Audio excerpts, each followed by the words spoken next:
Bwana, mambo vipi? Naitwa Mr. House Decoration. Bwana, leo nina nyumba ya, naweza kusema hii ni servant quarter, kwa maana ya kijumba fulani hivi ambao unaweza ukajenga nyumba kubwa alafu ukaweka kama nyumba ya wageni kwa nje, lakini pia ni nyumba ambayo unaweza ukaijenga kwa lengo la biashara, yani kama apartment na nini and stuff like that. Kwa hiyo ni kitu fulani ambacho unaweza ukakifanya kwa ajili ya biashara, ama unaweza ukakifanya kama servant quarter, lakini pia kwa faida ya tatu unaweza ukakijenga kwa dhumuni la nyumba ya kuanzia maisha.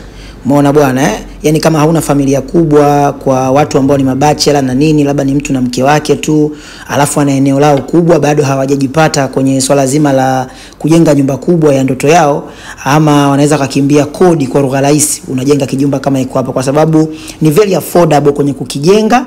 Na usikatishe hii video, kwa sababu nitaenda kueleza kitu kimoja kilichoingia pamoja na gharama zake kwa ujumla, kuanzia kwenye swala zima la msingi mpaka kwenye kuipaua. Kwa hiyo, lakini pia tukiachilia mbali ni nyumba ya biashara ama servant quarter, umeona bwana, au nyumba ya kuanzia maisha, lakini ni nyumba ambayo ipo kwenye mfumo wa new model, yani nyumba fulani ambayo ya kisasa. Ni small house lakini iko vizuri, yani kuanzia kwenye decoration za nje mpaka mikato yake ya ndani. Na mikato yake ya ndani, ili uweze kuipata, utatakiwa tufanye mawasiliano and then uweze kama unaweza kufika ofisini.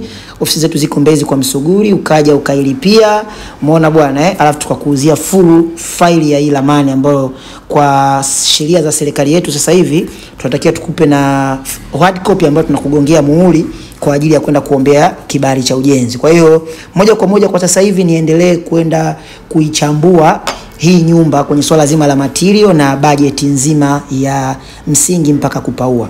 Kwanza kabisa, hii ni nyumba ambayo ina chumba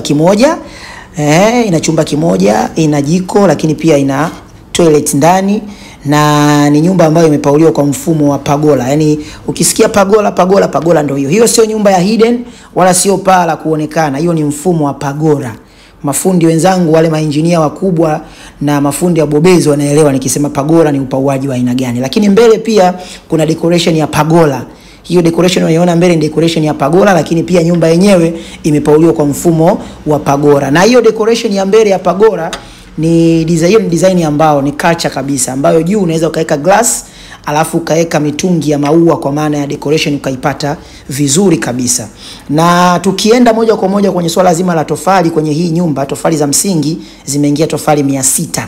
Kwa tofali 600 sasa hivi mara nyingi sehemu nyingi tofali ni shilingi 1100, 1000. Kwa tunazungumzia kama 600 na ushe hivi. Lakini tukija kwenye tofali za boma zimeingia tofali 1200. Kwa tofali 1200 unajumlisha na tofali 600 unapata tofali 1800. Kwa hii nyumba yote zimeingia tofali 1800, yani 1800 kuanzia msingi mpaka kwenye kugonga hizo tofali tatu za juu. Lakini pia tuna mifuko ya simenti, ambayo kwenye kujengea msingi pamoja na boma tumetumia mifuko ya simenti 28. Kwa ukichukua mifuko 30 hapo sio mbaya. Lakini pia tuna mifuko ya simenti ambayo kwa ajili ya mkanda wa chini, maana yake kwa maana ya msingi, ule mkanda wa msingi. Lakini pia tuna mifuko ya simenti ambayo kwa ajili ya kufungia renta. Kwenye mifuko ya mkanda tumetumia mifuko 12, kwenye mifuko ya renta tumetumia mifuko 10. Kwa hiyo 12 jumlisha 10 tuna mifuko 22. Kwa mifuko 22 unachukua na mifuko ya juu ya kujengea hiyo 30, unapata idadi kamili ya hiyo mifuko ambayo tutakuwa tumeitumia kwenye nyumba hii mpaka kwenye kufika hatua hiyo ya msingi mpaka kulifikia hilo boma. Lakini pia tuna gari za mchanga ambazo tumetumia tiripu moja, lori la cubic mita 15. Tuna kokoto ambazo tumetumia tiripu 2, lori la cubic mita 4. Hapa tunamaanisha kenta ndogo. Lakini pia tuna nondo milimita 12, tumetumia PC 20. Lakini pia tuna lingi za 7x4 ambazo tumetumia PC 110. Tuna lingi za 5x4 ambazo tumetumia PC 100. Tuna lingi za 6x6 ambazo tumetumia PC 20. Lakini pia kwenye swala zima la kupaua sasa, tukija kwenye kupaua Kwenye kupaua tuna mbao na tumetumia mbao za 18 2x2, tumetumia pisi 22 na kwenye 4x2 tumetumia pisi 35. Kwa mpaka hapo kwenye swala la mbao tunakuwa tumemalizana nalo. Tukija kwenye misumari ya inchi 4 na misumari ya inchi 3 tumetumia kilo 10 na tukija kwenye misumari ya pakti kwa maana misumari ya bati sasa hiyo tunakuwa tumetumia pakti 5.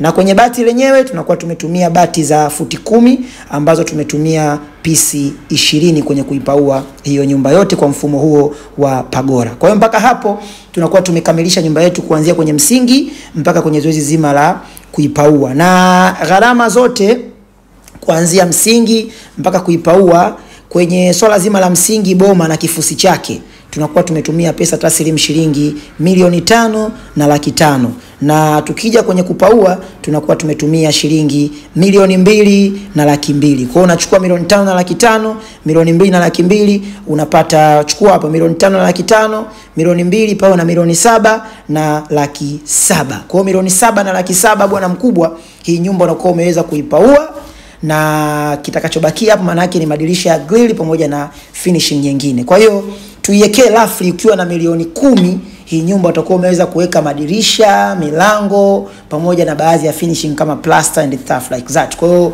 mpaka hapo nadhani mtakuwa mmenielewa. Kwa hiyo roughly hii nyumba kuikamilisha, madirisha, milango, plaster na vitu vingine, uwe na 10,000,000. Umeona bwana Lakini kuipiga kwenye msingi mpaka kwenye kupaua ni 7,700,000. Kwa hiyo ni pesa ambayo nadhani unaona ni nyumba ambayo ni very affordable kwenye kuijenga. Kwa hiyo tusikate tamaa, vitu vinawezekana. Small house zipo zaweza, naweza kusema ukajishikiza, una eneo lako kubwa ukafanya hiyo servant quarter, baadaye unaigeuza inakuwa ya wageni ama inakuwa ni nyumba ya kupangisha. Kwa hiyo mkimbie baba mwenye nyumba, kimbia kodi, jenga nyumba ndogo, anza maisha. Naitwa Mr. House Decoration. Don't forget to subscribe.